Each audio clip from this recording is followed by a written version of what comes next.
Hello students, welcome to Shruti Kirti the admired one. आज हम एक नया चैप्टर ग्रेविटेशन की शुरुआत करने जा रहे हैं। स्टार्ट करते हैं। हमने देखा है जब हम किसी ऑब्जेक्ट को हाइट से ड्रॉप करते हैं तो वो नीचे की तरफ जाती है। प्लैनेट्स जो हैं वो सन के अराउंड रिवॉल्व करते हैं, मून अर्थ के अराउंड रिवॉल्व करता है। तो इन सब चीज़ों के पीछे का कारण क्या है? सन 1666 में जब आइजैक न्यूटन एक एप्पल ट्री के नीचे बैठे हुए थे तो पर एक एप्पल गिरा, तो उन्होंने सोचा कि एप्पल टूटकर नीचे ही क्यों गिरा, ऊपर ही तो रह सकता था। फिर उनके दिमाग में आया, क्या ये जो मून अर्थ के अराउंड रिवॉल्व करता है, क्या ये भी अर्थ के अट्रैक्शन के ही कारण है? अर्थ कुछ अट्रैक्ट करती है, जैसे अर्थ एप्पल को अट्रैक्ट कर रही है वैसे ही अर्थ मून को अट्रैक्ट कर रही है। क्या ये दोनों चीजें एक ही कारण से हो रही है? मून अर्थ के अराउंड रिवॉल्व क्यों करता है? तो हमने चैप्टर 8 जो कि हमारा था मोशन, उसमें हमने सर्कुलर मोशन के बारे में पढ़ा था। तो हमने वहाँ क्या पढ़ा था? हमने वहाँ एक एक्टिविटी की थी कि अगर हम स्टोन को थ्रेड से बांध दें और उसको रिवॉल्व करें तो वो एक सर्कुलर पाथ में रिवॉल्व करता है, पर अगर हम उसको इस बीच में ही छोड़ दें तो क्या होगा? वो एक स्ट्रेट लाइन में ट्रेवल करेगा। जिस अराउंड उसको छोड़ा गया है वहां से सर्कल के टेंजेंट के अराउंड वो ट्रेवल करेगा अगर उसको छोड़ दिया जाए। तो स्टोन सर्कुलर मोशन में क्यों मूव कर रहा था? क्योंकि उसको लगातार बीच में से फोर्स मिल रहा था जो उसको सर्कुलर मोशन में मूव करने के लिए फोर्स कर रहा था। यही इसी फोर्स को हम बोलते हैं सेंट्रीपिटल फोर्स। तो सेंट्रीपिटल फोर्स क्या है? जो ऑब्जेक्ट को सर्कुलर पाथ में मूव करने के लिए हेल्प करता है। ये क्या है? एक तरफ से अट्रैक्शन ही है। ऐसे ही मून अर्थ के अराउंड रिवॉल्व करता है, मतलब अर्थ जो है मून पर एक फोर्स लगा रहा है, मून एक फोर्स एक्सपीरियंस कर रहा है जिस कारण वो अर्थ के अराउंड रिवॉल्व कर रहा है। ऐसे ही हम देखते हैं कि प्लैनेट सन के अराउंड रिवॉल्व करते हैं, तो इसका भी कारण ये सेम ही फोर्स है। इसी फोर्स को हम बोलते हैं ग्रेविटेशनल फोर्स। तो ग्रेविटेशन क्या है? हर ऑब्जेक्ट यूनिवर्स में दूसरे ऑब्जेक्ट पर एक फोर्स लगाता है। यही जो अट्रैक्शन का फोर्स है इसको हम बोलते हैं ग्रेविटेशनल फोर्स।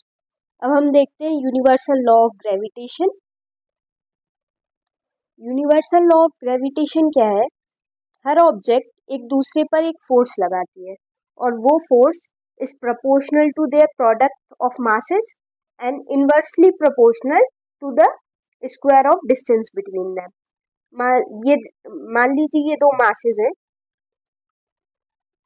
इसका मास है, ये दो ऑब्जेक्ट्स हैं, इसका मास है कैपिटल एम और इसका मास है स्मॉल एम और इनके बीच का डिस्टेंस है स्मॉल डी। तो मैंने क्या कहा? Force is directly proportional to product of the masses. तो मतलब F is directly proportional to this capital M and small m,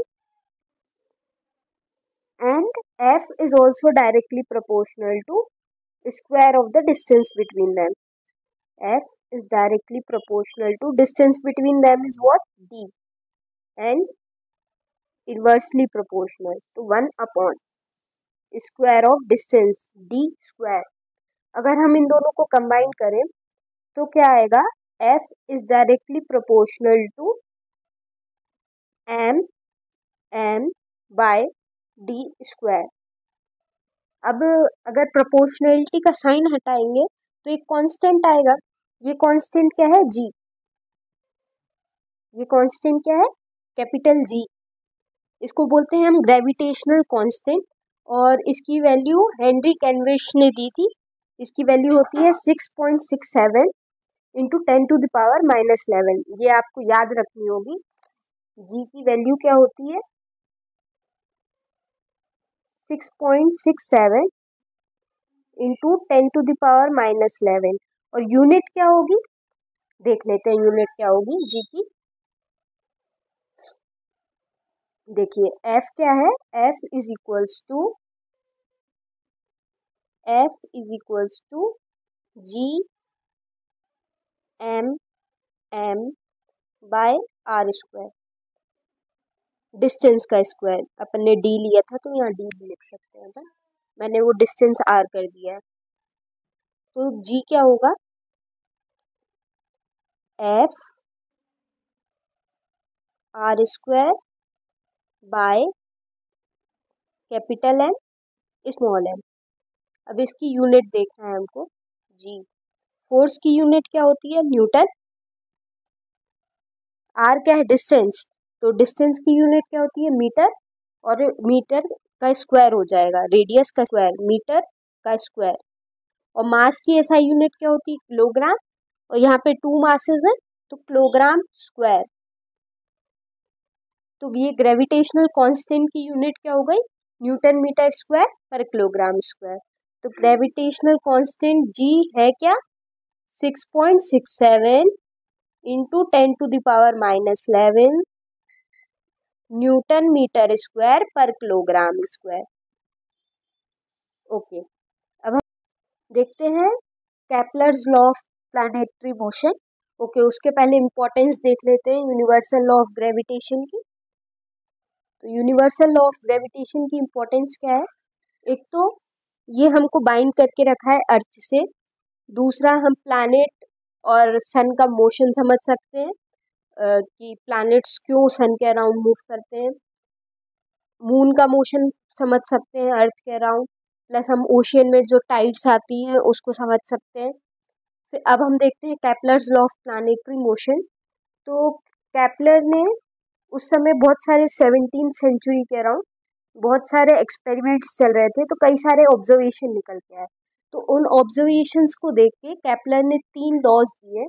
तो केपलर ने सबसे पहले क्या किया, सबसे पहले क्या कहा कि ये जो प्लैनेट्स हैं वो सन के अराउंड इलिप्टिकल ऑर्बिट में मूव करते हैं, सर्कुलर ऑर्बिट में नहीं, इलिप्टिकल ऑर्बिट में मूव करते हैं। और जो सन है वो दोनों फोकस में से किसी एक फोकाई पे होता है। ओके, सेकेंड लॉ क्या है केपलर का, कि अगर हम इक्वल टाइम इंटरवल में जो एरिया कवर किया है वो देखें तो वो इक्वल होगा। जैसे यहाँ पर प्लैनेट रिवॉल्व कर रहा है सन के अराउंड, ये जो ओ है यहाँ पर सन है, और ये जो यहाँ पर प्लैनेट है।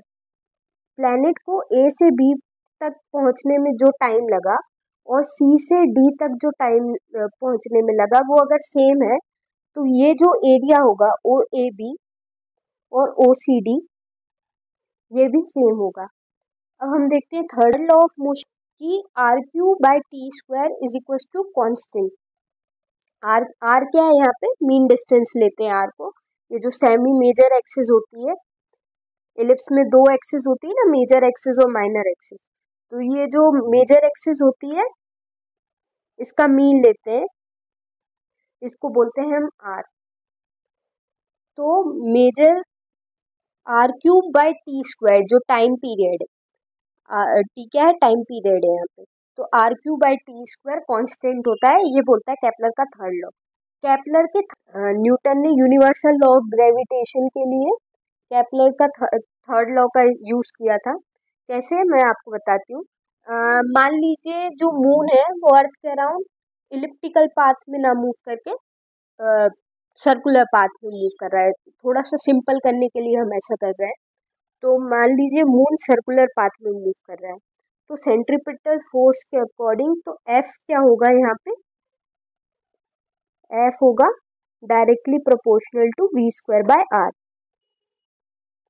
सेंट्रीपिटल फोर्स क्या होता है, M V square by R. और हम क्या अज्यूम कर रहे हैं कि मून जो है वो अर्थ के अराउंड सर्कुलर पाथ में मूव कर रहा है, तो फोर्स क्या होगा, directly proportional to V square by R.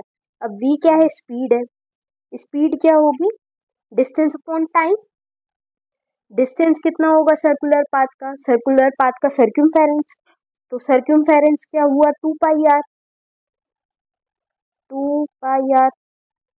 और टाइम पीरियड क्या हो गया, कैपिटल टी, तो वी हो गया 2 पाई आर बाय टी। तो वी स्क्वायर क्या हो गया, V square is directly proportional to R square by T square, ऐसा हम बोल सकते हैं, बिल्कुल बोल सकते हैं। अब यहाँ पर इसको हम ऐसा लिख सकते हैं, V square is directly proportional to 1 by R, R cube by T square लिख सकते हैं, एक ही बात है। अब R cube by T square तो कांस्टेंट है, R cube by T square तो कांस्टेंट है, तो क्या हो गया, V square is directly proportional to 1 by R. अब V square is directly proportional to 1 by R है, और F is directly proportional to V square by R है, तो इसको और इसको हम अगर हम कंबाइन करें तो क्या होगा, F is directly proportional to V square मतलब 1 बाय आर मतलब 1 बाय आर, मतलब F is directly proportional to 1 by R square, F is directly proportional to 1 by R square. यही चीज यूनिवर्सल लॉ ऑफ ग्रेविटेशन में थी, क्या था, force is directly proportional to product of masses and inversely proportional to square of distance between them. तो inversely proportional to square of distance between them कहाँ से आया, यहाँ से आया। अब मैंने आपको एक चीज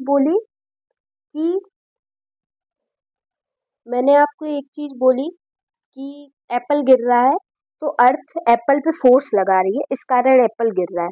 कौन सा फोर्स, ग्रेविटेशनल फोर्स। तो हमने थर्ड लॉ ऑफ मोशन में पढ़ा था, फिर से अपन force and laws of motion chapter में जा रहे हैं, तो उसमें हमने थर्ड लॉ में पढ़ा था, every action has equal and opposite reaction, मतलब फर्स्ट ऑब्जेक्ट सेकंड ऑब्जेक्ट पे जितना फोर्स लगाएगा, सेकंड ऑब्जेक्ट भी फर्स्ट ऑब्जेक्ट पे उतना ही फोर्स लगाएगा।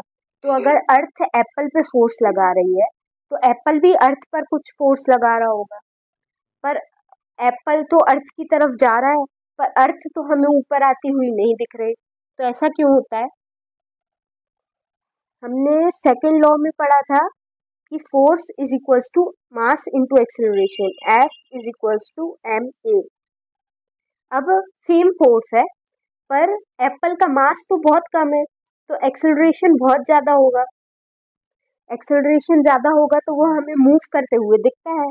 अब अर्थ का देख लें, तो अर्थ का मास एप्पल के मुकाबले तो बहुत ही ज़्यादा है, मास बहुत ज़्यादा है, तो एक्सेलरेशन ना के बराबर होगा, तो इसलिए हमें अर्थ मूव करती हुई नहीं दिखती।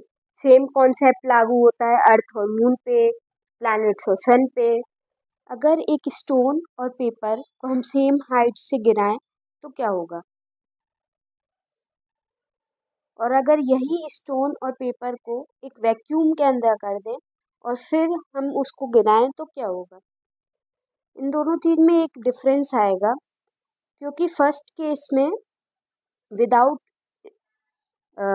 वैक्यूम स्टोन और पेपर को गिरा रहे हैं, तो यहाँ पर एक एयर रेजिस्टेंस भी एक्ट करेगा, ग्रेविटेशनल फोर्स के साथ साथ एक ग्रेविटेशनल फोर्स होगा जो इसको नीचे की तरफ खींचेगा, और उसके साथ साथ एयर रेजिस्टेंस इसके अपोजिट डायरेक्शन में इसको फॉरवर्ड करने की कोशिश करेगा, तो जो हैवी मास है वो पहले फॉल करेगा, तो इस केस में स्टोन जो है वो पेपर से पहले नीचे फॉल कर जाएगा। और वहीं अगर स्टोन और पेपर को हम एक वैक्यूम में फॉल करवाएं एक साथ सेम हाइट से, तो क्या होगा, दोनों एक साथ ही फॉल करेंगे, इसमें सिर्फ एक ही फोर्स एक्ट करेगा जो कि है ग्रेविटेशनल फोर्स। जब कोई ऑब्जेक्ट सिर्फ और सिर्फ ग्रेविटेशनल फोर्स के इन्फ्लुएंस में फॉल करता है, तो इस फॉल को ही हम फ्री फॉल कहते हैं। फ्री फॉल की कंडीशन में हमने जब ऑब्जेक्ट को ऊपर से छोड़ा तो उसकी वेलोसिटी तो ज़ीरो थी, तो ये इनिशियल वेलोसिटी यहाँ पर ज़ीरो हो जाएगी, और फाइनल वेलोसिटी जो भी हो। ऐसे ही जब हम ऑब्जेक्ट को नीचे से ऊपर भेजते हैं, यहाँ से नीचे से ये बॉल है, इसको हमने ऊपर फेंका, तो इसकी फाइनल वेलोसिटी ऊपर जाके एक पॉइंट पे बॉल जो है रुकेगी और फिर वो नीचे आना शुरू होगी, तो इसकी फाइनल वेलोसिटी जो है वो ज़ीरो हो जाएगी। अब ऑब्जेक्ट फॉल कर रहा है तो डायरेक्शन तो सेम है, नीचे की साइड ही फॉल कर रहा है, बट वेलोसिटी का जो मैग्नीट्यूड है वो लगातार चेंज होता जा रहा है। क्यों चेंज हो रहा है? एक्सेलरेशन की वजह से, क्योंकि उस पे नीचे से फोर्स लग रहा है, ग्रेविटेशनल फोर्स लग रहा है। वेलोसिटी अब चेंज हो रही है, मतलब एक्सेलरेशन हो रहा है। तो ये जो एक्सेलरेशन ग्रेविटेशनल फोर्स के कारण होता है, इसको हम बोलते हैं एक्सेलरेशन ड्यू टू ग्रेविटी। क्या बोलते हैं? Acceleration due to gravity. इसको हम स्मॉल जी से डिनोट करते हैं, स्मॉल जी। इसकी एसआई यूनिट क्या होगी? Metre per second square. क्यों? ये एक्सेलरेशन ही है, तो एक्सेलरेशन की एसआई यूनिट क्या होती है? Metre per second square. तो एक्सेलरेशन ड्यू टू ग्रेविटी की एसआई यूनिट क्या होगी? Metre per second square. अब ये एक ऑब्जेक्ट है जो ग्रेविटेशनल फोर्स के इन्फ्लुएंस में नीचे गिर रहा है। अब इस ऑब्जेक्ट का मास मान लीजिए m है, तो न्यूटन के सेकंड लॉ के अकॉर्डिंग फोर्स क्या होता है? मास इनटू एक्सेलरेशन। यहाँ पे मास इसका क्या है? m। और एक्सेलरेशन कितना है? एक्सेलरेशन क्या है? एक्सेलरेशन ड्यू टू ग्रेविटी है g। तो यहाँ पे फोर्स कितना होगा? mg। और ये फोर्स कौन सा है? ग्रेविटेशनल फोर्स है। ग्रेविटेशनल फोर्स कितना होता है?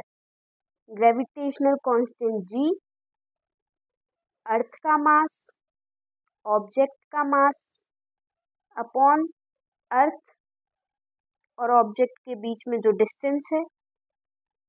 ये जो डिस्टेंस है ना d, ये हम अर्थ के सेंटर से लेते हैं, अर्थ के सरफेस से नहीं लेते। कहाँ से लेते हैं? अर्थ के सेंटर से ये डिस्टेंस हम कैलकुलेट करते हैं।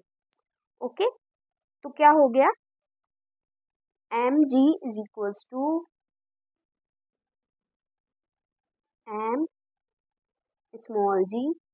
स्मॉल g क्या है? Acceleration due to gravity is equals to capital G, gravitational constant, mass of earth, mass of object upon distance का स्क्वायर। अब मास तो दोनों साइड कॉमन है, इसको कैंसिल कर सकते हैं। तो gravity acceleration due to gravity क्या आ गया? gm by d square.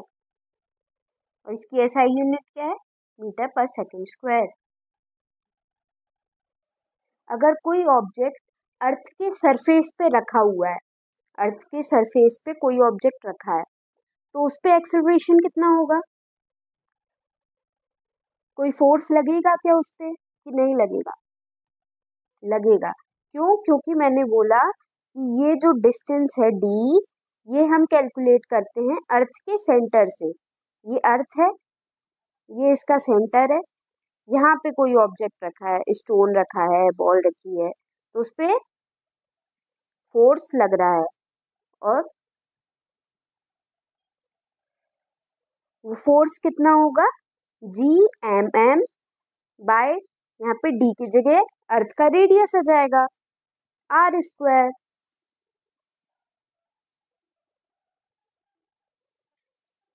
Okay,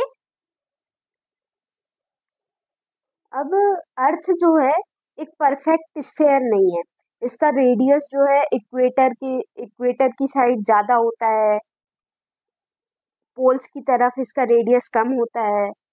अब पोल्स की तरफ रेडियस कम है, gravity acceleration due to gravity हमारा कितना आया था? g is equals to capital G m mass of earth upon d square.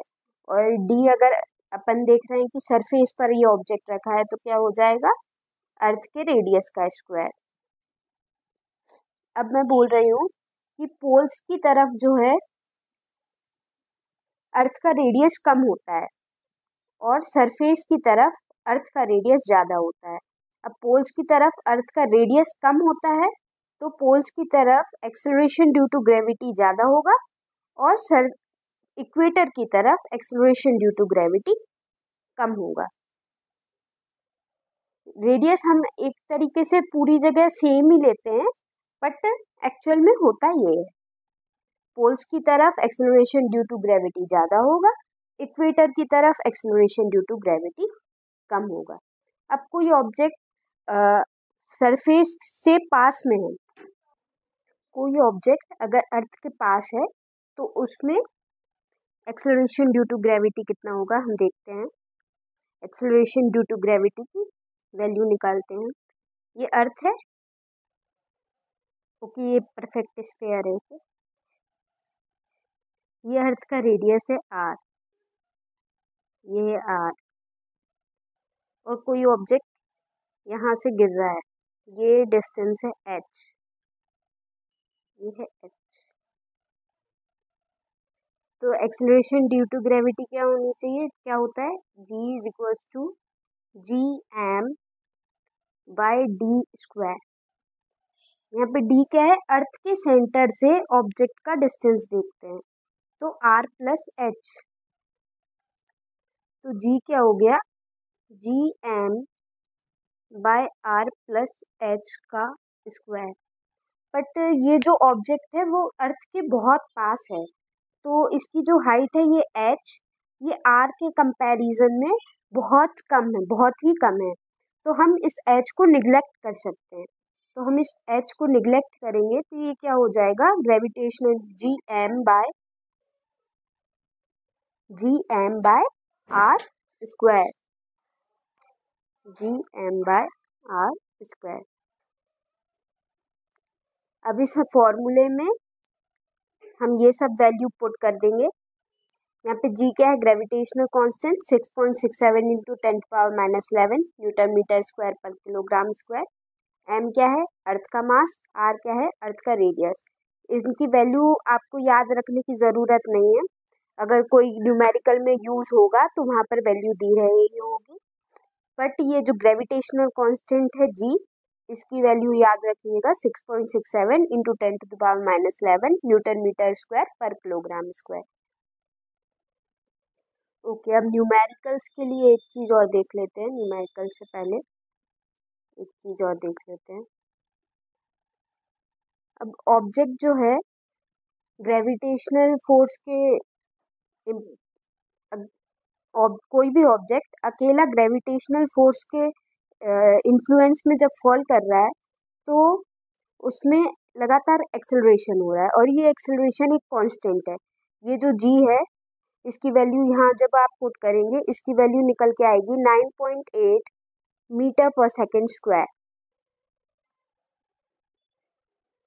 जब हम सरफेस से पास है ऑब्जेक्ट उसकी बात कर रहे हैं, अगर ऑब्जेक्ट बहुत दूर है तो फिर अपन एक्सेलरेशन ड्यू टू ग्रेविटी के लिए ये फॉर्मूला यूज करेंगे। पर ऑब्जेक्ट सरफेस से कंपेरेटिवली बहुत ऊपर नहीं है, अगर हम अर्थ का रेडियस देखें और ऑब्जेक्ट की हाइट देखें, अगर हाइट बहुत छोटी है रेडियस के कंपैरिजन में, तो उस कंडीशन में जो एक्सेलरेशन ड्यू टू ग्रेविटी है उसकी एक कांस्टेंट वैल्यू हमारे पास आ गई 9.8 मीटर पर सेकेंड स्क्वायर। अब जब ऑब्जेक्ट सिर्फ ग्रेविटेशनल फोर्स के इन्फ्लुएंस में फॉल कर रहा है तो उसकी वेलोसिटी लगातार बढ़ रही है, पर उसका जो एक्सेलरेशन है वो कांस्टेंट है 9.8 मीटर पर सेकेंड स्क्वायर। अब यूनिफॉर्म एक्सेलरेशन की कंडीशन है, मतलब अगर यूनिफॉर्म एक्सेलरेशन की कंडीशन है तो हम इक्वेशन ऑफ मोशन अप्लाई कर सकते हैं। इक्वेशन ऑफ मोशन जो हमने चैप्टर 8 में पढ़ी थी, मोशन में क्या थी, v is equals to U plus A T, S is equals to U T plus half A T square, V square is minus U square is equals to 2as। तो अगर object अर्थ के पास है, free fall हो रहा है, अर्थ के surface से पास है, मतलब रेडियस के कंपैरिजन में अगर हाइट जो है ऑब्जेक्ट की सरफेस से वो बहुत स्मॉल है तो हम हाइट को इग्नोर कर सकते हैं। उस कंडीशन में जी की वैल्यू होती है 9.8 मीटर पर सेकेंड स्क्वायर, और इस कंडीशन में इक्वेशन ऑफ मोशन हम अप्लाई कर सकते हैं ऑब्जेक्ट में। ओके, अब हम कुछ न्यूमेरिकल्स देख लेते हैं। ये देखिए, पहला न्यूमेरिकल है, a car falls off a ledge and drops to the ground in 0.5 second. इधर लिखा है drops to the ground in 0.5 second, मतलब टाइम पीरियड क्या है 0.5 सेकेंड या 1/2 सेकेंड, कुछ भी लिख सकते हैं। एक्सेलरेशन ड्यू टू ग्रेविटी की वैल्यू दी है हमें 9.8 की जगह इस न्यूमेरिकल में। सिंप्लीफिकेशन के लिए हम 10 मीटर पर सेकेंड स्क्वायर का यूज़ करेंगे। स्पीड पूछी है, कार गिर रही है किसी लेज से, ओके, ये कार है, यहाँ से गिर रही है, और कितना टाइम लगा, हाफ सेकेंड का टाइम लगा। एक्सेलरेशन ड्यू टू ग्रेविटी कितना है, ये है। व्हाट स्पीड पूछी है जब वो ग्राउंड पर पहुंच जाएगी। अब ऊपर से गिर रही है तो यहाँ पे इनिशियल वेलोसिटी तो ज़ीरो होगी, इनिशियल वेलोसिटी ज़ीरो है। फाइनल वेलोसिटी हमसे पूछी है, टाइम हमको पता है, एक्सेलरेशन हमको पता है। ओके, एक चीज़ मैं आपको बताना भूल गई कि अगर एक्सेलरेशन का डायरेक्शन कैसे लेते हैं, अगर वेलोसिटी और एक्सेलरेशन सेम डायरेक्शन में हो रहा है तो एक्सेलरेशन को हम पॉजिटिव लेंगे, और अगर वेलोसिटी और एक्सेलरेशन डिफरेंट डायरेक्शन में हो रहा है तो एक्सेलरेशन को हम नेगेटिव लेंगे। कैसे, जैसे अगर हमने ऑब्जेक्ट को ऊपर की साइड फेंका तो इस कंडीशन में क्या है, ऑब्जेक्ट ऊपर ऊपर की साइड मोशन हो रहा है, ऊपर की साइड वेलोसिटी चेंज हो रही है, पर एक्सेलरेशन तो नीचे की साइड ही लग रहा है। ग्रेविटी के कारण जो एक्सेलरेशन लग रहा है, ग्रेविटेशनल फोर्स के कारण जो एक्सेलरेशन लग रहा है वो तो नीचे की ही साइड लग रहा है। तो इस कंडीशन में वेलोसिटी और एक्सेलरेशन का डायरेक्शन अलग अलग है, तो इस कंडीशन में हम एक्सेलरेशन को नेगेटिव लेंगे। और इधर पर एक्सेलरेशन और वेलोसिटी का डायरेक्शन सेम है, तो इस कंडीशन में हम एक्सेलरेशन को पॉजिटिव लेंगे। ओके, ये चीज़ मैं आपको बताना भूल गई थी। अब हम वापस इस न्यूमेरिकल पे आते हैं। अब इसमें पूछा है इधर पर वेलोसिटी और एक्सेलरेशन का डायरेक्शन सेम ही है तो हम एक्सेलरेशन को पॉजिटिव ही लेंगे। अब हमसे पूछिए speed on striking the ground, मतलब हमको फाइनल वेलोसिटी निकालनी है, तो हम इक्वेशन ऑफ मोशन अप्लाई करेंगे। यहाँ पे कौन सी इक्वेशन लगा सकते हैं हम, v equals to U plus A T लगा सकते हैं, तो यहाँ पे v equals to U plus A T लगा देंगे हम, और यहाँ से हमारे पास v की वैल्यू आ जाएगी। अभी कैलकुलेशन पूरा आप करिएगा। सेकंड क्वेश्चन देखते हैं इसी का। सेकंड क्वेश्चन क्या है, एवरेज स्पीड पूछी है इस 0.5 सेकंड के दौरान। अब मैंने आपको बताया था कि यूनिफॉर्म एक्सेलरेशन की कंडीशन में हम एवरेज स्पीड जो होती है वो इनिशियल और फाइनल वेलोसिटी का एवरेज होती है। यूनिफॉर्म एक्सेलरेशन की कंडीशन में एवरेज स्पीड इनिशियल स्पीड और फाइनल स्पीड का एवरेज होती है। ये मैंने आपको बताया था मोशन की क्लास में, चैप्टर 8 में ये हमने पढ़ा था। तो ये यहाँ पे फॉर्मूला अप्लाई कर देंगे। v हमने अभी निकाल ही लिया, इनिशियल वेलोसिटी 0 है, u प्लस वी बाई 2 हो जाएगी एवरेज स्पीड। इस फॉर्मूले से आप एवरेज स्पीड निकाल लेंगे। अब इसमें पूछा है हाइट पूछी है, हाइट कैसे निकाल सकते हैं, हाइट मतलब डिस्टेंस हो गया, हाइट मतलब डिस्टेंस, सरफेस से जो डिस्टेंस था, ग्राउंड से जो डिस्टेंस था, उसको किससे डिनोट करते हैं हम, एस से। किस फॉर्मूले से निकाल सकते हैं हम, एक तो हमारे पास फॉर्मूला है S is equal to U T plus half A T square, इसमें u 0 है तो S is equal to half A T square से निकल जाएगा। दूसरा हमारे पास एक फॉर्मूला ये भी है, V square minus U square is equal to 2as, यहाँ पे भी u 0 हो जाएगा। एक्सेलरेशन हमको पता है, v हमको पता है, हमने निकाल लिया अभी, तो एस अपन यहाँ से भी निकाल सकते हैं। ये दोनों फॉर्मूला से किसी का भी यूज़ करके हम एस निकाल सकते हैं। अब एक क्वेश्चन और देख लेते हैं। अब क्वेश्चन क्या है, an object is thrown vertically upwards, एक ऑब्जेक्ट है, इसको हमने ऊपर की तरफ थ्रो किया और ये 10 मीटर की इसने डिस्टेंस कवर की। 10 मीटर कितना डिस्टेंस कवर किया, 10 metre, and rises to a height of 10 metre. अब इसमें क्या कैलकुलेट करना है, हमारे पास क्या है, एस गिवन है, 10 मीटर का डिस्टेंस कवर किया मतलब एस है अपना 10 मीटर। और मैंने आपको क्या बताया था कि ऊपर जाके एक पॉइंट ऐसा आएगा जब ऑब्जेक्ट रुकेगा उसके बाद वो फॉल करना शुरू करेगा। तो ये तो इसकी इनिशियल वेलोसिटी हो गई जिससे हमने इसको फेंका, और फाइनल वेलोसिटी कितनी हो गई, 0, v हो गई 0, u हमको निकालना है, और हमको क्या पता है, एक्सेलरेशन ड्यू टू ग्रेविटी पता है हमको कितना होता है, 9.8 metre per second square. Acceleration due to gravity हमको पता है। अब इसको पॉजिटिव लेंगे कि नेगेटिव, अब ऑब्जेक्ट ऊपर की तरफ मोशन कर रहा है पर एक्सेलरेशन तो नीचे की तरफ है, दोनों का डायरेक्शन अलग अलग है, तो एक्सेलरेशन को यहाँ हम नेगेटिव लेंगे, तो -9.8 मीटर पर सेकेंड स्क्वायर लेंगे, -9.8 मीटर पर सेकेंड स्क्वायर। अब u निकालना है हमको, तो सिंपल v = u + at हम लगा देंगे, फर्स्ट इक्वेशन ऑफ मोशन हमारी लग जाएगी यहाँ पर, और फिर सारा कैलकुलेशन हो जाएगा। v 0 है यहाँ पे, u की वैल्यू हमको निकालना है, एक्सेलरेशन हम रख देंगे -9.8 metre per second square. Okay, time period नहीं है हमारे पास यहाँ पे, एस है, तो हम फर्स्ट इक्वेशन का नया यूज़ करके ये इक्वेशन यूज़ कर सकते हैं, v² - u² = 2as। यहाँ पे हमारे पास s भी है, a की वैल्यू है, v हमारा 0 है तो u निकल जाएगा। ओके, सेकंड क्वेश्चन क्या है, टाइम टेकन निकालना है। यहाँ पे हम v = u + at का यूज़ कर लेंगे, क्योंकि u हमने यहाँ से निकाल लिया, v हमारा 0 था, एक्सेलरेशन हमको पता है, तो टाइम पीरियड निकल जाएगा। मास क्या होता है, हमने पिछले चैप्टर में पढ़ा था कि इनर्शिया का मेजर जो है, किसी बॉडी के इनर्शिया का मेजर हमको मास बताता है। Mass is the measure of the inertia. जितना ज़्यादा मास होगा, किसी बॉडी का जितना ज़्यादा मास होगा उतना ज़्यादा उसका इनर्शिया होगा, जितना कम मास होगा उतना कम इनर्शिया होगा। बट मास आखिर होता क्या है, मास क्या है, it is the fundamental measure of the amount of matter in the object. ये आपको धीरे से समझ में आएगा जब हम वेट पढ़ेंगे और फिर हम मास और वेट का कंपैरिजन करेंगे, तो और अच्छे से आपको समझ में आ जाएगा। मास जो है किसी भी ऑब्जेक्ट का प्लेस टू प्लेस चेंज नहीं होता है, हमेशा कांस्टेंट होता है। अर्थ पे भी उतना ही रहेगा, मून पे भी उतना ही रहेगा, किसी और प्लैनेट पे भी उतना ही रहेगा। मास ऑब्जेक्ट का हमेशा सेम होता है। मास की एसआई यूनिट क्या होगी, मास की एसआई यूनिट क्या होगी, किलोग्राम। मास की एसआई यूनिट क्या है, किलोग्राम। अब वेट क्या होता है, वेट क्या होता है, वेट एक प्रकार से ग्रेविटेशनल फोर्स है।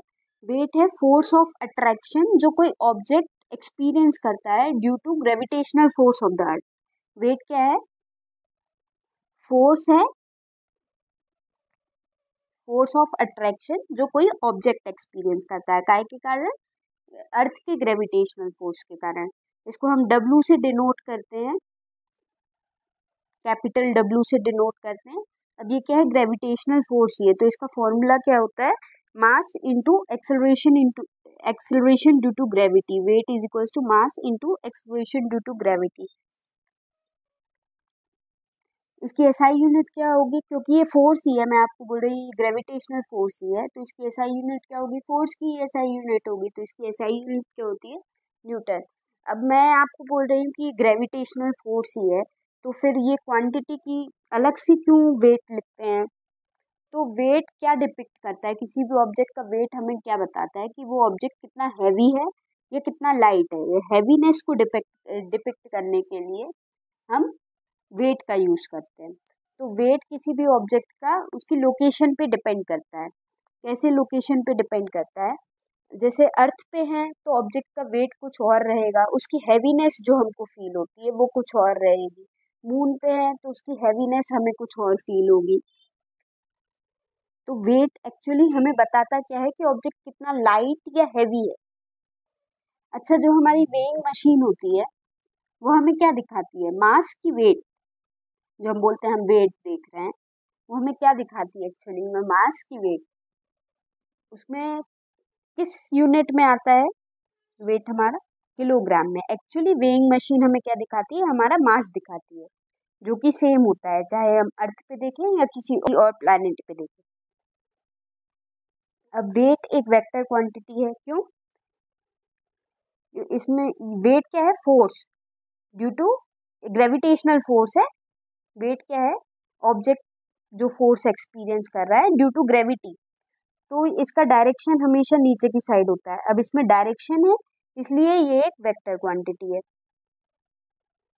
अब मैं आपसे बोल रही हूँ वेट किसी ऑब्जेक्ट का वो किस लोकेशन पे है, कहाँ पे है, इस पे डिपेंड करता है।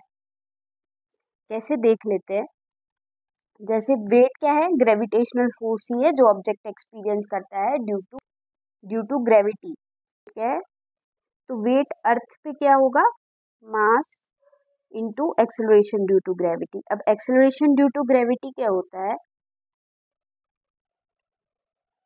कैपिटल जी ग्रेविटेशनल कांस्टेंट, ये होगा mass of earth upon radius of earth. अब अगर अपन मून पे देखें तो मून का मास भी अलग है और रेडियस भी अलग है, इसलिए मून पर जो ऑब्जेक्ट का वेट है वो अलग आएगा। क्या होगा मून पर ऑब्जेक्ट का weight, mass of the object into acceleration due to gravity of the moon. तो ये क्या होगा, M mass of the object, gravitational constant तो सेम है, पर मास ऑफ द मून और रेडियस ऑफ द मून, तो इसको अगर हम डिवाइड करेंगे तो हमारे पास आता है कि वेट ऑफ ऑब्जेक्ट जो मून पे है वो 1/6 टाइम होता है weight of object on the अर्थ। मान लीजिए जैसे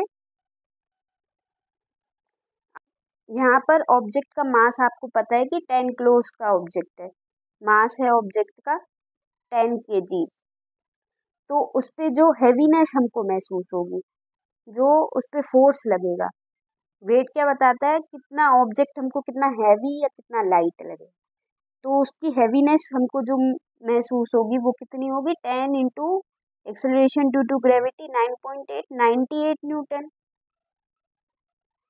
कितनी हैवीनेस है, यही अगर हम वेट अगर मेजर करें मून पर तो हमको वो बहुत हल्का लगेगा, 6 टाइम्स हल्का लगेगा। क्यों, क्योंकि उसका वेट कितना हो जाएगा मून पर,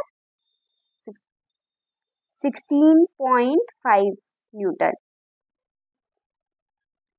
सॉरी 16.5 नहीं 16.35 न्यूटन। ओके, तो समझ में आ गया। तो मास और वेट के बीच में डिफरेंस क्या है, मास क्या है, measure of amount of matter, ये हर जगह सेम रहेगा। जैसे हमने कोई अटैची ली और उसमें हमने कपड़े रखे, ओके, अब हम वो कपड़े को कैरी कर रहे हैं, अटैची को कैरी कर रहे हैं अर्थ पे, और फिर हम उस अटैची को कैरी कर रहे हैं मून पे, तो मून पे हमें वो अटैची बहुत हल्की महसूस होगी, पर उसके अंदर जो अमाउंट ऑफ मैटर रखा है, मतलब उसके अंदर जो सामान रखा है वो तो सेम ही है, तो उसका मास तो सेम ही है, पर उसका वेट डिफरेंट हो रहा है, मतलब उसका हैवीनेस हमको अलग अलग लग रही है, अर्थ पे वो हमें हैवी लग रहा है और मून पे हम जा रहे हैं तो वो हमें हल्का महसूस हो रहा है। मास क्या है, एक स्केलर क्वांटिटी है, इसमें कोई डायरेक्शन नहीं है, और वेट क्या है, वेक्टर क्वांटिटी है, क्योंकि ये ग्रेविटेशन के कारण होता है तो इसका डायरेक्शन हमेशा नीचे की तरफ होता है, अब डायरेक्शन है तो ये एक वेक्टर क्वांटिटी है। मास किसी भी ऑब्जेक्ट का हर प्लेस पर सेम रहेगा, जैसे मैंने अभी आपको एग्जाम्पल दिया, और वेट किसी भी ऑब्जेक्ट का वो लोकेशन पे डिपेंड करेगा, क्यों, एक्सेलरेशन ड्यू टू ग्रेविटी उस प्लेस पर कितनी है उस पर डिपेंड करता है। ओके, अब अगर अपन अर्थ की बात करें तो अर्थ पे ग्रेविटी जो है, एक्सेलरेशन ड्यू टू ग्रेविटी, वो सभी प्लेस पे लगभग सेम है। तो अगर अपन अर्थ की बात करें तो एक्सेलरेशन ड्यू टू ग्रेविटी हम लेते हैं ना 9.8 मीटर पर सेकेंड स्क्वायर, तो अब एक्सेलरेशन ड्यू टू ग्रेविटी है तो वेट क्या डिपिक्ट करता है किसी ऑब्जेक्ट का, वेट डिपिक्ट करता है उसका मास। अब acceleration due to gravity constant हो गया, अगर हम अर्थ की बात कर रहे हैं हम उसको एक कांस्टेंट लेके चलते हैं, तो वेट क्या बता रहा है, किसी ऑब्जेक्ट का weight is directly proportional to its mass, अगर किसी एक गिवन लोकेशन की बात करें तो। ओके, अब हम कुछ न्यूमेरिकल्स देख लेते हैं। इधर पे क्या लिखा है, मास of object is 10 kg। Okay, तो हमको क्या क्या दिया है, पहले गिवन लिख लेना चाहिए हमें किसी भी क्वेश्चन का, तो मास कितना है 10 किलोग्राम, और हमको फाइंड क्या करना है, उसका वेट फाइंड करना है अर्थ पे। अब हमको पता है वेट का फॉर्मूला क्या होता है, mass into acceleration due to gravity, तो ये हम डायरेक्ट निकाल लेंगे, 10 kilogram into 9.8 metre per second square, तो ये आ गया 98 न्यूटन। एक क्वेश्चन और देख लेते हैं।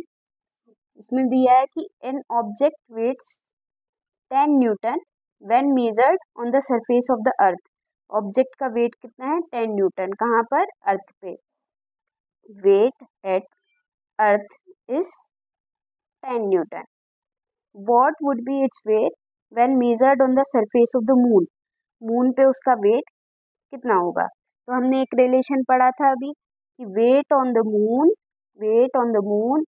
Is 1/6 time of the weight of the earth.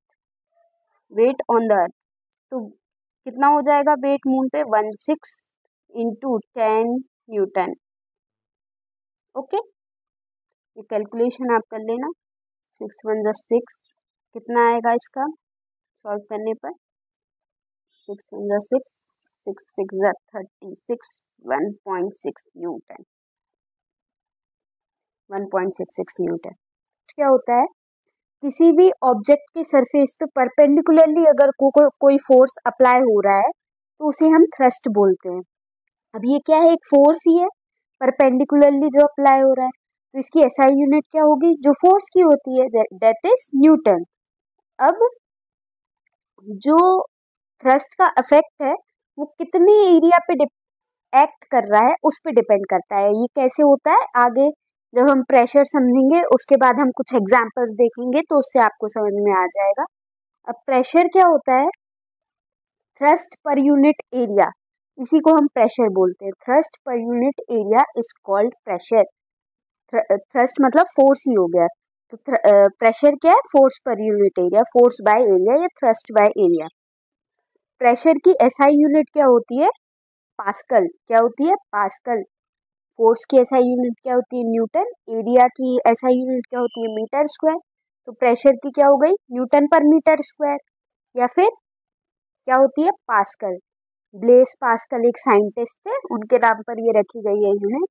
तो स्कूल्स में ये पूछा जाता है क्वेश्चन कि 1 पास्कल क्या है, तो आपको बताना होगा कि 1 मीटर स्क्वायर एरिया पर अगर 1 न्यूटन का फोर्स एक्ट कर रहा है तो उससे जो प्रेशर जनरेट हो रहा है वो है 1 पास्कल।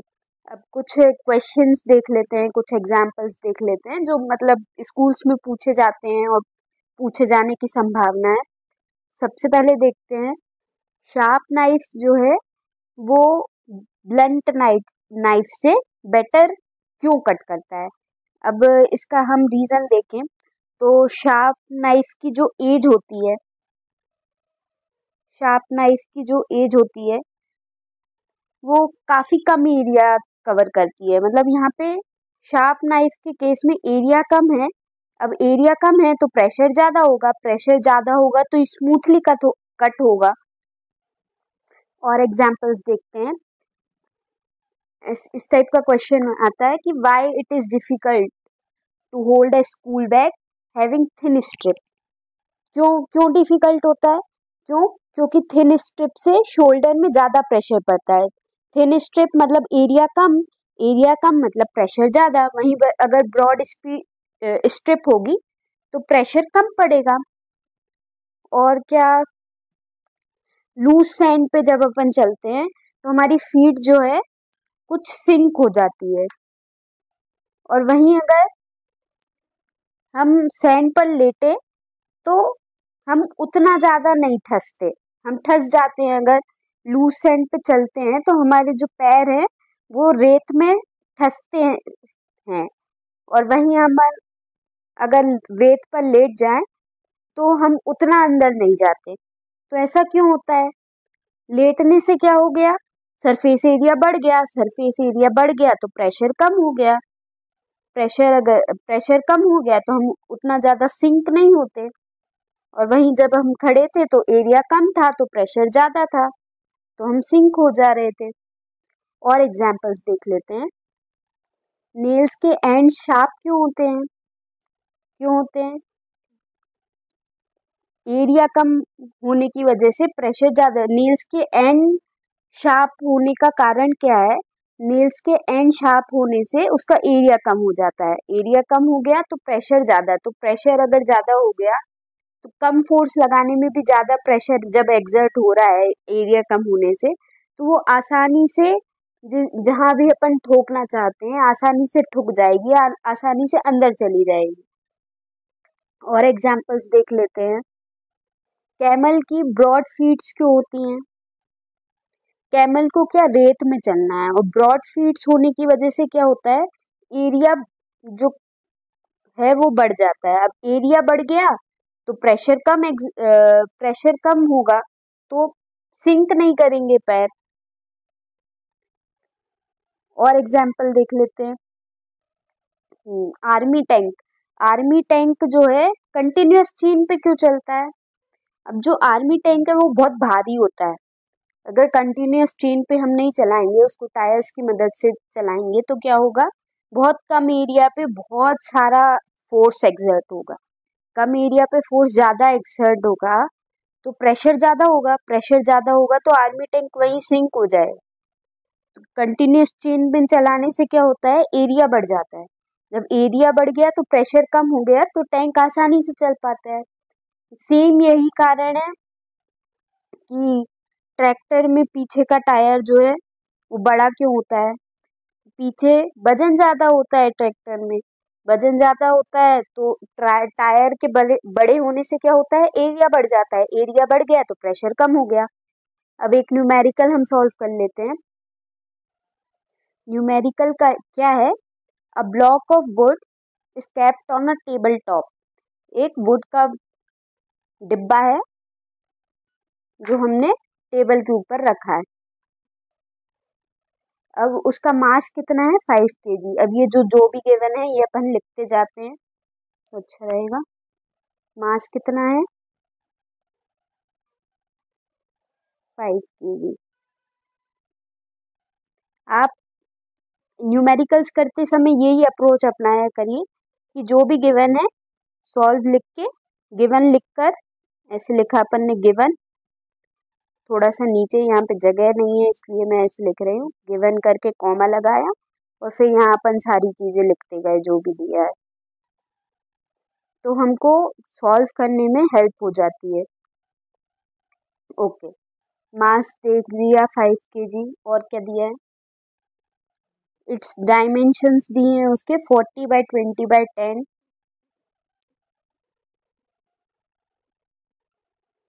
40/20/10 डायमेंशंस हैं। सेंटीमीटर है कि मीटर है, centimetre, centimetre. Find the pressure exerted by the wooden block. Pressure निकालना है हमको, प्रेशर निकालना है। If it is made to lie on the table top with it sides of dimension 20/10, 40/20, ठीक है। हमको क्या निकालना है, प्रेशर निकालना है।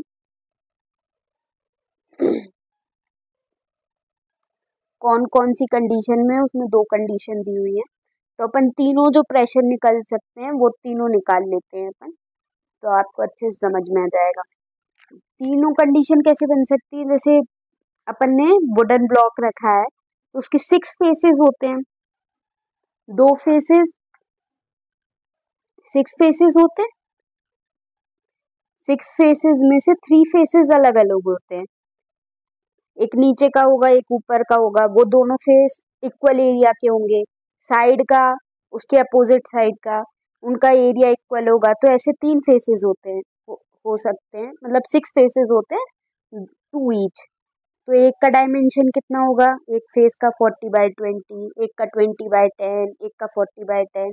तो तीनों कंडीशन के लिए हम प्रेशर निकाल लेते हैं। प्रेशर क्या होता है, फोर्स पर यूनिट एरिया। तो अब इसके लिए फोर्स या थ्रस्ट पर यूनिट एरिया, तो सबसे पहले थ्रस्ट कैलकुलेट कर लेते हैं। तो थ्रस्ट कैलकुलेट कर लेते हैं हम, thrust,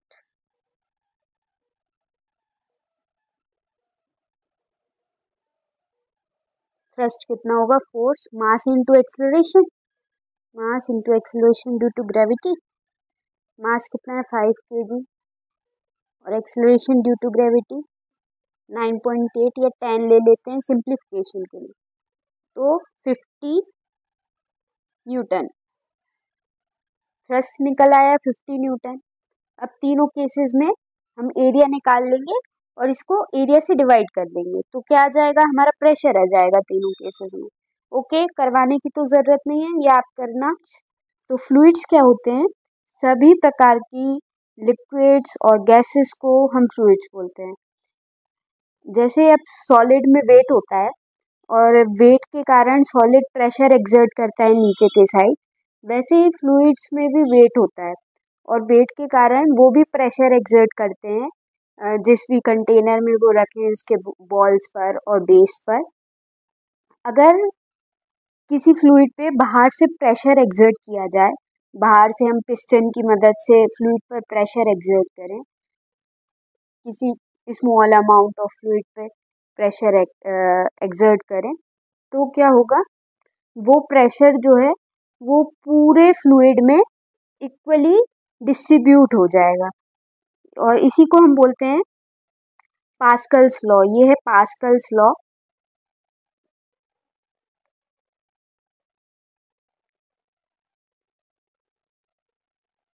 Pascal's law hydraulic lift का जो प्रिंसिपल है वो इसी लॉ पर बेस्ड है, इसी पर बेस्ड है। अब हम देखते हैं कि ब्यूएंट फोर्स क्या होता है। अगर हम एक बैलून लें और उसको हम बकेट में डिप करने की कोशिश करें, वाटर में, बकेट जो कि वाटर से भरी हुई है उसमें हम बैलून को डिप करने की कोशिश करें, उससे उसमें ऊपर से फोर्स लगाएं, तो क्या होगा, हमने जितनी देर के लिए बलून पर फोर्स लगा के रखा वो नीचे जाएगा और जैसे ही हमने हाथ हटाया बलून वापस से ऊपर आ जाएगा। ऐसा क्यों होता है? और बलून नॉर्मली भी अगर हम बकेट में डालेंगे जो कि पानी से भरी हुई है तो बलून उसमें फ्लोट करेगा और हम नीचे प्रेशर लगा रहे हैं तो उतनी देर के लिए नीचे, जैसे ही हाथ हटाया तुरंत ऊपर। तो ये ऊपर कैसे आ रहा है? बलून ऊपर क्यों आता है? नीचे जा रहा है ग्रेविटेशनल फोर्स के कारण, ऊपर आता है ड्यू टू, मतलब वाटर भी उस पे एक फोर्स लगा रहा है। अब ये जो फोर्स जो उस पे अब ऊपर की डायरेक्शन में लग रहा है, इस फोर्स को हम बोलते हैं ब्यूएंट फोर्स या फिर ब्यूएंसी या अपथ्रस्ट भी बोलते हैं इस फोर्स को। तो ब्यूएंट फोर्स क्या है? अपवर्ड फोर्स है। ब्यूएंट फोर्स क्या है? अपवर्ड फोर्स है जो ऑब्जेक्ट पे एक्सर्ट हो रहा है, जो कि पूरी तरीके से या पार्शली फ्लूइड में इमर्स्ड है। और इस अपवर्ड फोर्स को हम अपथ्रस्ट भी बोलते हैं, ब्यूएंसी भी बोलते हैं और ब्यूएंट फोर्स भी बोलते हैं। इसके कुछ एग्जांपल्स देख लेते हैं। जैसे हम स्विम करते हैं तो हमको स्विमिंग करते समय अपनी बॉडी हल्की महसूस होती है। ऐसा क्यों होता है? क्योंकि ऐसे नॉर्मली जब हम वाटर के बाहर होते हैं, फ्लूइड के बाहर होते हैं, जब स्विम नहीं कर रहे होते हैं तो हमारे ऊपर कौन सा फोर्स एक्ट करता है? ग्रेविटेशनल फोर्स, नीचे की तरफ। और जैसे हम स्विम कर रहे हैं तो वाटर में क्या होता है, वाटर हम पर ब्यूएंट फोर्स भी लगाएगा, ब्यूएंट फोर्स भी लगाएगा, अपथ्रस्ट लगाएगा, तो नेट फोर्स जो है वो कम हो जाता है। ग्रेविटेशनल फोर्स हम पर एक्ट कर रहा है नीचे की तरफ, ग्रेविटेशनल फोर्स, और वाटर हम पर एक फोर्स लगाता है जिसको हम ब्यूएंट फोर्स या अपथ्रस्ट बोलते हैं, ये हम पर एक्ट कर रहा है ऊपर की तरफ। तो जो नेट फोर्स है वो डिक्रीज हो गया, नेट फोर्स डिक्रीज हो गया तो हमको हल्का लगता है। ऐसे ही आपने महसूस किया होगा या फिर नहीं महसूस किया है तो जब हम वेल में से वाटर निकालते हैं तो क्या होता है, जब तक जो बकेट है, जब तक बकेट वाटर के अंदर है वो हल्की रहती है, वो हमको हल्की महसूस होती है। और जैसे ही बकेट वाटर से बाहर आई वो अचानक हमको भारी लगने लगती है। ऐसा क्यों होता है? क्योंकि जब बकेट वाटर के अंदर थी तो उसमें दो फोर्स एक्ट कर रहे थे, एक ग्रेविटेशनल फोर्स और दूसरा ब्यूएंट फोर्स, जो ग्रेविटेशनल फोर्स के अपोजिट डायरेक्शन में, मतलब अपवर्ड डायरेक्शन में एक्ट कर रहा था। तो नेट फोर्स जो है वो कम एक्सपीरियंस हो रहा था।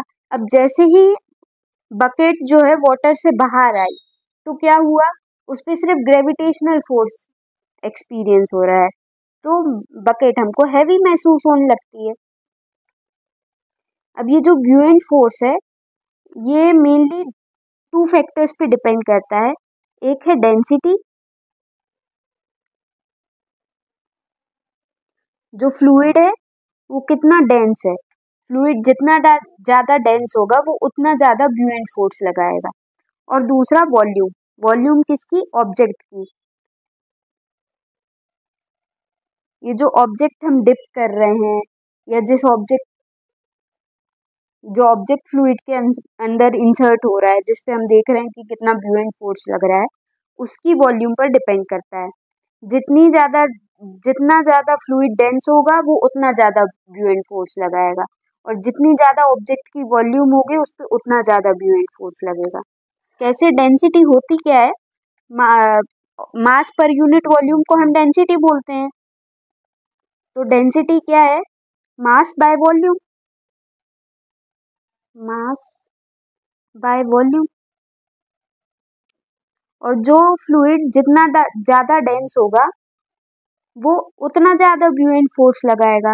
अब मास की एसआई यूनिट क्या होती है, केजी, और वॉल्यूम की एसआई यूनिट क्या होती है, मीटर क्यूब। तो डेंसिटी की एसआई यूनिट क्या हो गई, किलोग्राम पर मीटर क्यूब।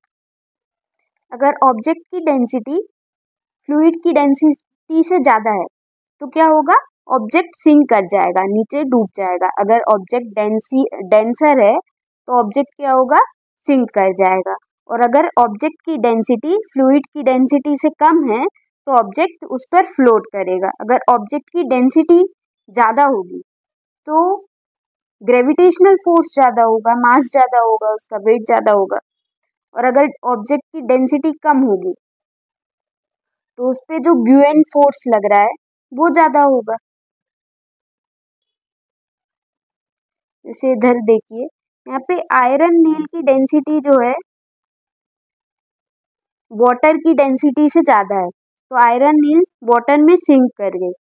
और कॉर्क की डेंसिटी वाटर की डेंसिटी से कम है, तो कॉर्क वाटर में फ्लोट कर रही है। अब हम देखते हैं आर्किमेडीज प्रिंसिपल। आर्किमेडीज प्रिंसिपल हमें बेसिकली जो हमने देखा था ब्यूएंट फोर्स, उसकी वैल्यू बताता है। आर्किमेडीज प्रिंसिपल क्या कहता है कि जब कोई बॉडी फुल्ली या पार्शली इमर्स्ड है फ्लूइड में तो उस पर एक अपवर्ड फोर्स लगता है, और उसकी वैल्यू क्या होती है, जो वेट फ्लूइड में डिस्प्लेस हुआ उसके बराबर। ब्यूएंट फोर्स की वैल्यू क्या होती है, जितना फ्लूइड डिस्प्लेस हुआ उसके वेट के बराबर। अब फ्लूइड कितना डिस्प्लेस होगा, फ्लूइड कितना डिस्प्लेस होगा, जितना हमने ऑब्जेक्ट जो डाला है उसकी जितनी वॉल्यूम होगी वो ऑब्जेक्ट उतना ही फ्लूइड डिस्प्लेस करेगा। तो जितनी ज़्यादा ऑब्जेक्ट की वॉल्यूम होगी वो उतना ज़्यादा फ्लूइड डिस्प्लेस करेगा, उतना ज़्यादा वेट होगा तो उतना ज़्यादा उस पर ब्यूएंट फोर्स लगेगा। अब हम आर्किमेडीज प्रिंसिपल के कुछ एग्जांपल्स देख लेते हैं। जैसे सबमरीन में आर्किमेडीज प्रिंसिपल का यूज़ होता है। कैसे होता है, सबमरीन में एक टैंक लगा रहता है।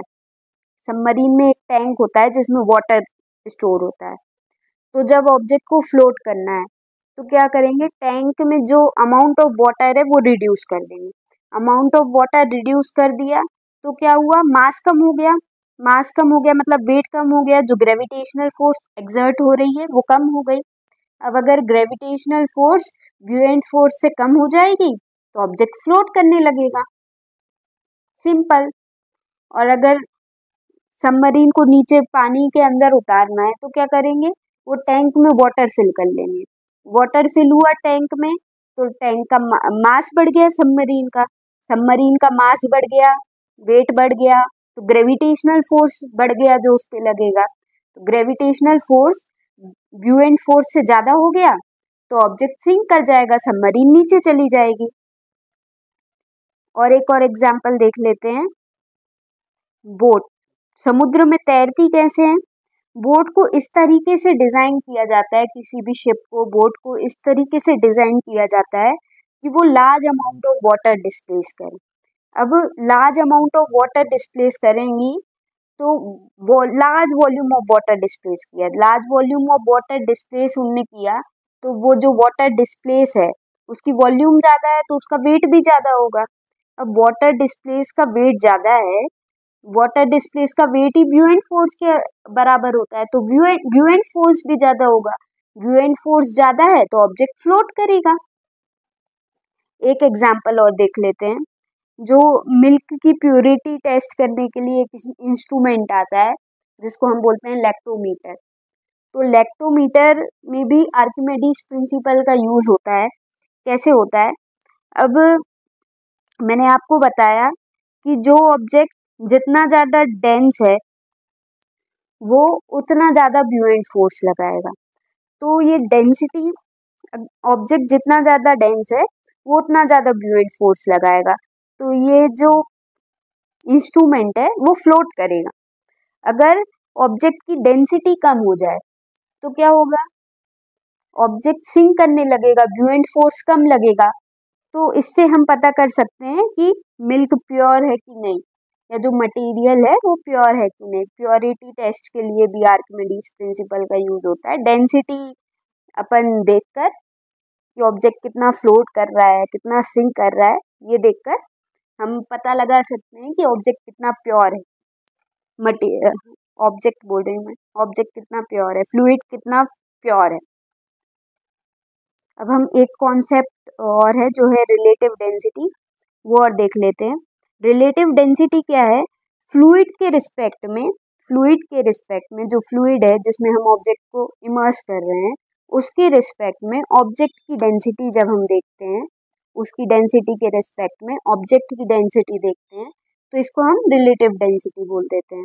तो रिलेटिव डेंसिटी क्या है?